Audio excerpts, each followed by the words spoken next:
I have developed my, retirement corpus, which is about 5.5 CR. After a lot of discussion with several colleagues, friends, following various influencers, and also taken the help of chatgpt and various other AI models to develop this plan. Relying on a social media influencer or relying on AI tools will backfire.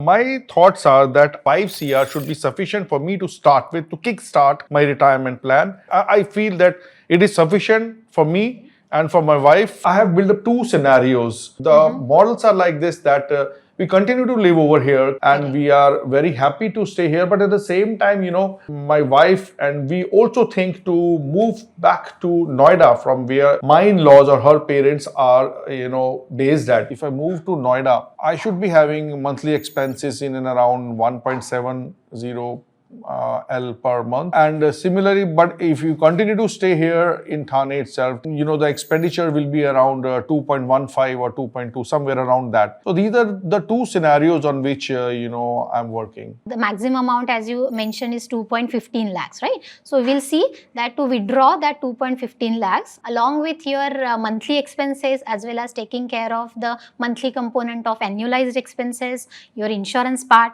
right? And definitely some of the ad hoc expenses. So if you are retiring at the age of 53, if we are thinking about your lifespan is up to 85, so you have to have at least 34 to 35 years in your retirement period, right? Yeah. So your corpus should be sufficient to take care of the withdrawal which you are starting. Now 2.15 is the initial or first year withdrawal. It's always better that you consider a inflation. Normally people think 5 to 6% is fine, right? But normal inflation is different, lifestyle inflation is different. So it's always better to consider 7% inflation while calculating this corpus. My financial knowledge is not so high. It is just based upon, hearing and listening from people in and around. My investment, majority of the investment is going to the annuity plan. And then the equity plans, which I look forward, is around 2.5 CR. 2.4 in the annuity and 2.5 in the equity. Okay. And then rest of the amount will go to the, somewhere around in the fixed deposit as a liquid money, which will remain for emergency situations. So you want to have a 50-50 allocation. Somewhere right? Around, like, look, Correct. yeah, around that. Correct. Okay, so see, when we talk about retirement, we always want to have a steady income which will come to us to take care of our monthly expenses, right? So pension is the one word everyone wants to have, right? So a person who is in a say private job, they always envy that, okay, a person who is in a government job, they get the regular pension, and for that their all the monthly expenses has been taken care of, right? But kindly understand, when we talk about the pension from a insurance company, right? So they are mostly at the fixed rate. But a pension which a person gets from central government, that is an inflation hedge. But when you lock your money, right, at an early age, because right now you are just 53-year-old, right? As I said, you need to take care of yourself for next 35 years. So when you are locking a major chunk of money, so you will be getting a fixed kind of annuity return. As we are talking about the inflation, because whatever is the withdrawal you are aiming at will not be the static one, right? It keeps on increasing.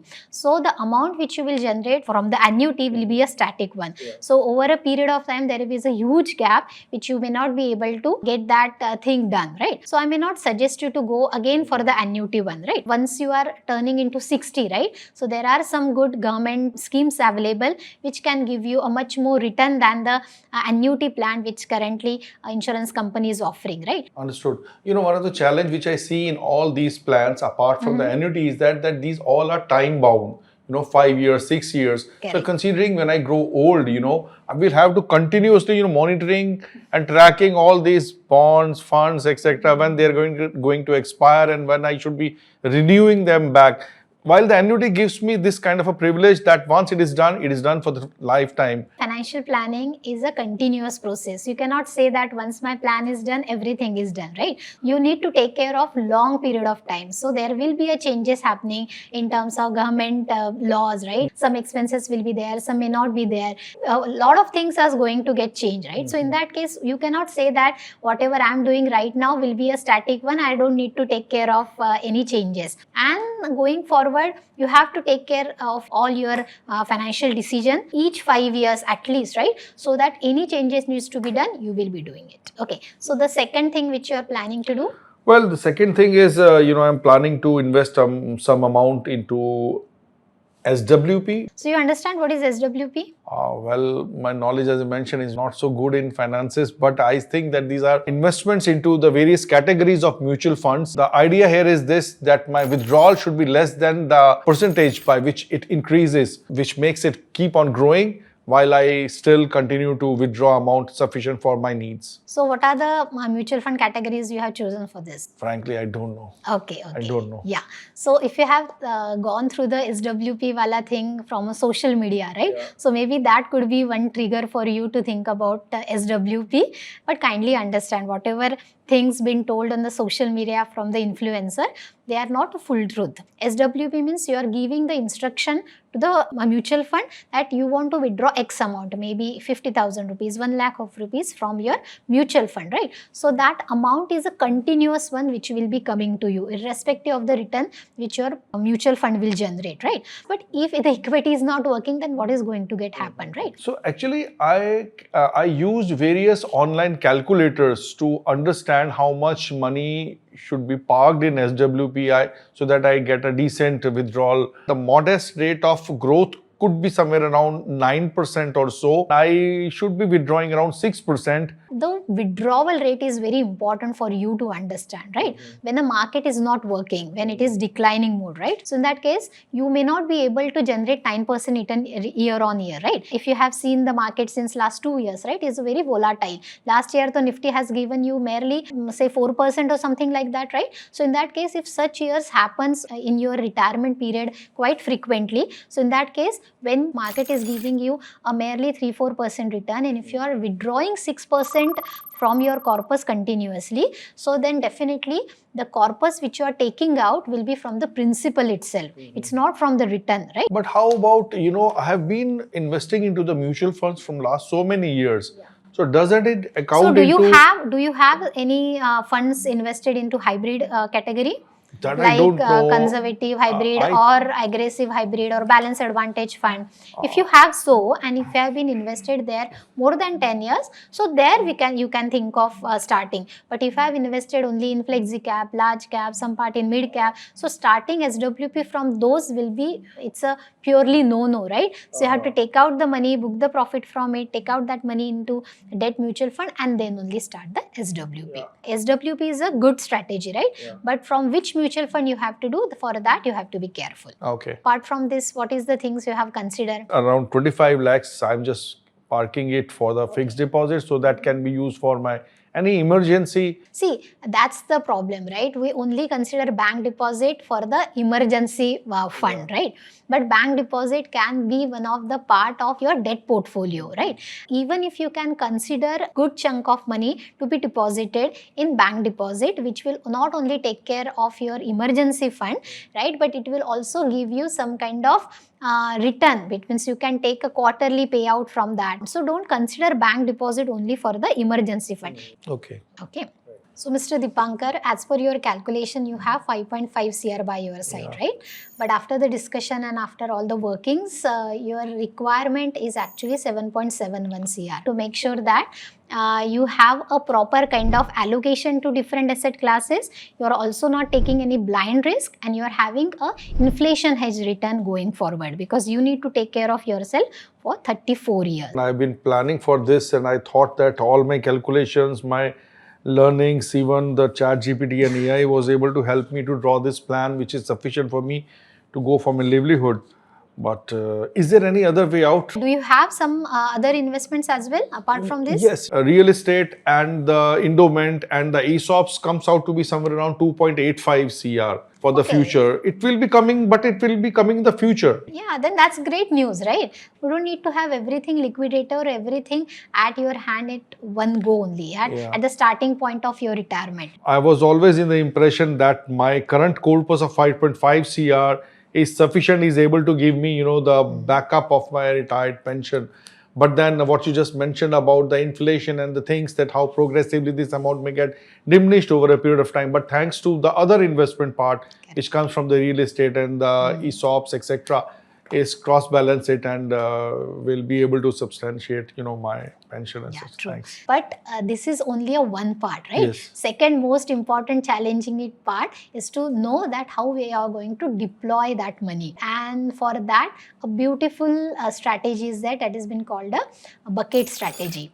So see, a bucket strategy can be a simplistic one which will help you to make sure that you are having a different buckets laid down as per your requirement, right? In your case, you have 4 decades, right? For first 10 years, then 10 years, 10 years and 4 years. So let's talk about your bucket strategy, Yep. right? First bucket, you can deploy 2.75 CR, which will be comprising of all the fixed income and debt funds. Then you can have a bucket 2, where you can deploy 2.45 CR. So that can be having some debt funds, right? And as well as you can have allocation to some hybrid funds as well. Third bucket will have 1.85 CR. You can have the equity mutual funds, right? So you can have some large caps, you can have some flexi cap, you can even hold your ESOPs till date, right? So you can have some part of ESOPs as well.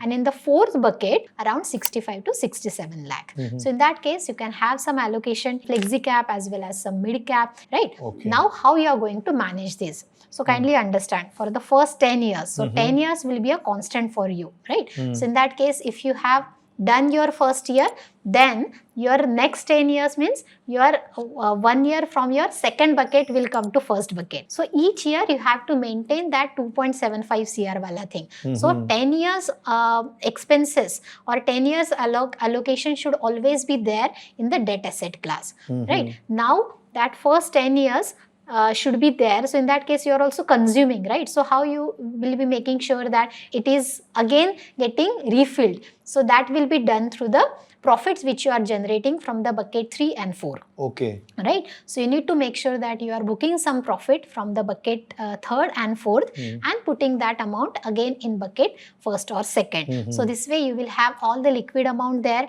as well as you are also giving the room for your 3rd and 4th bucket to grow. There could be a possibility that some years you may not be in a position to earn anything, right? Because the market may not be performing or it may be sidelined. So in that case, you just need to hold it, because anyway you have 10 more years of liquid cash, right? So sometimes it may happen that you may not be able to refill that, but it may happen that in some years the refillment is maybe a double one, right? So you may be getting more returns. So make sure that you are always having a 10 years of liquid assets. This is how it will work, and it will give you a peaceful retirement going forward. Wow, good. Earlier, I was thinking to accumulate and collect all the money at one place itself and then adjust it and put it up in various instruments. It was not necessary to have all the money in one go and use it, but the bucket strategy helps to basically get the money grow and also get the money as a passive income. This is what is my